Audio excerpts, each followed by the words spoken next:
to my YouTube channel. If you're here, I make videos about family lifestyle, entrepreneurship, and travels. If that's kind of things you're looking out for, hit the subscribe button and ensure to give me a thumbs up. Okay, so in today's video I am going to be talking about dispatch service, running a successful dispatch service in Lagos, Nigeria. Now I run a delivery service called Delivery Express Logistics. Yeah, so I work from home and I started this business since August 2020. Yeah, I had to leave the corporate world. I just was ready to start something on my own. So why I left the corporate world, I'll give you some other day. Okay, so to run, I just want to give you an overview of my day-to-day activities as someone that runs a successful dispatch service. Now, dispatch service is something that is time consuming, energy consuming, and a lot of it takes a lot from you. If you're someone that don't know how to cope with stress or unwind, then the dispatch service might not be the business for you. My reasons for this I'll give you maybe in another video, because it's like a lot to talk about dispatch service. Now my day-to-day activities is this. I work around the clock 24 hours because others can drop, requests can drop any moment of the day. It could be midnight, it could be very early in the morning, it could be in the afternoon or late at night. So requests just drop and you have to be ready to respond to customers at any time. Now, typical work day, right? I wake up in the morning. I try as much as possible to wake up very early to get ready for the day. I always, even though I'm working from home, I always like to tidy up so that I can be in the right frame of mind to attend to business of that day. So after cleaning up, take care of myself, take care of my baby, I now place calls to my riders, because it sets the mood for the day. Aside from calling to inform them of the schedule for the day, it's also good to know their well-being, because sometimes some of them might be feeling somehow below the weather that day and they might not be able to work. It's through that call that I'm able to know. So after placing the call to my rider to know, I'm sorry for the noise in the background, it's my assistant trying to organize something. We walk around the clock. So after I place the call to know how they are doing, I send them the schedule, the trips that I have for the day, and then they get off to work. If there is any issue, they have any challenge, they give a call back to me and I place calls back to the customers.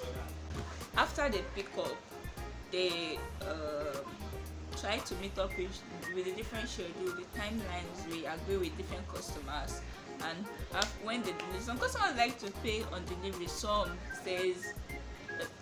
customers like to pay on pickup, but some they pay on delivery. So once your rider has made the delivery, you also have to remind the customer. Once their trip has been done, they forget the fact that they used your service. So you have to go after your money. If not, it will just level down there, and then you end up doing things, just being busy throughout the day without actually making money. So you go after, you do a form of follow up and get your money, and that would be all for that very request. It seems like a very easy thing, but it is not so easy. I bet you it is not easy, because you're going to be doing customer service, that is standing as a liaison person between the customer and the rider, because riders don't typically they shouldn't be answering calls too much. They should be the ones to place calls, not to answer calls, because they are on the road, and to avoid other things that might come up, with distraction and all of that kind of stuff, they shouldn't be answering calls. So I personally answer the calls from customer, answer their questions and the rest, and you know how it is to cope with customers. So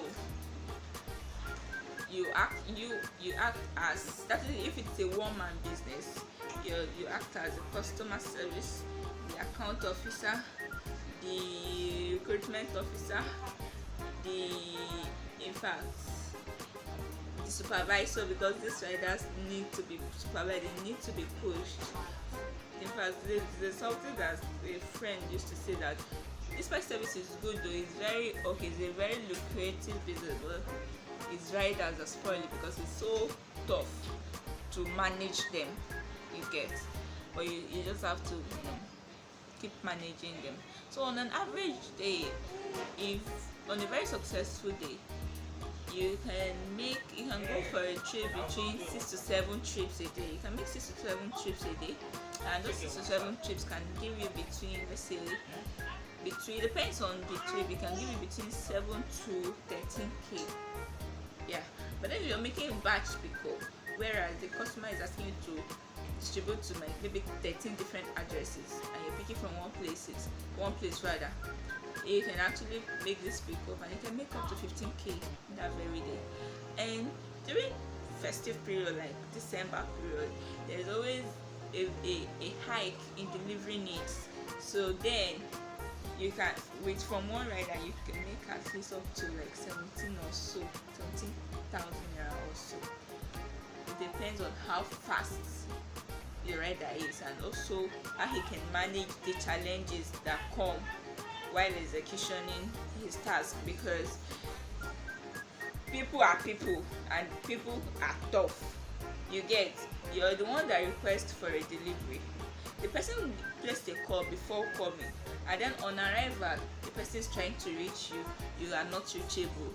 How annoying is that? Do you get? So you also have to be able to, like I said in the beginning, be someone that can manage stress, because it takes a lot emotionally to handle a delivery or dispatch business, especially in Nigeria here. I don't know for any other country, because I'm running my dispatch service in Nigeria here. Now, how to start? Basically, in any business, you do your survey, market survey. You look at, okay, what is the market available? That question is a yes. I can answer that question is a yes. The market is available for this price, especially in city like Lagos, because everybody is busy, nobody has time, and Lagos is such a crowded place that in the evening when people are returning from work, there is so much traffic. So, and this dispatch you use bikes. Bike is no longer allowed in Lagos, unless in the small in the neighborhood, like in different communities. But on the main street, on the main road, bikes are no longer allowed. So, but dispatch or delivery service is allowed. You use the bike to make these deliveries. So, and the market is very much available. Riders, well, it depends on you and your tenacity. Let me put it that way. If you're someone that is strong, that can manage situations, yes, it's definitely a business you should go into. But if you're someone that maybe you have a history of high blood pressure, or you're someone that generally you can't manage stress, I wouldn't advise it. Do you get? So, and another aspect to it is you need how do I put this now? Okay, to start it, you need to make survey of what bike is okay, because there are different kinds of bikes. Yeah, motorbike, and the better ones, like ones with good quality, are ones you should go for, no matter how expensive it is. From experience, if you go for upcoming products, with lesser price, it's a very tough thing to, in fact the max that bike can serve you is maybe 2 months, 3 months. Let me just say 2 months, because after 2 months you notice that a lot of issues, and in the end that bike is a waste. So even if the better brand is more expensive for bikes for dispatch service, please go for the more expensive and the better brand.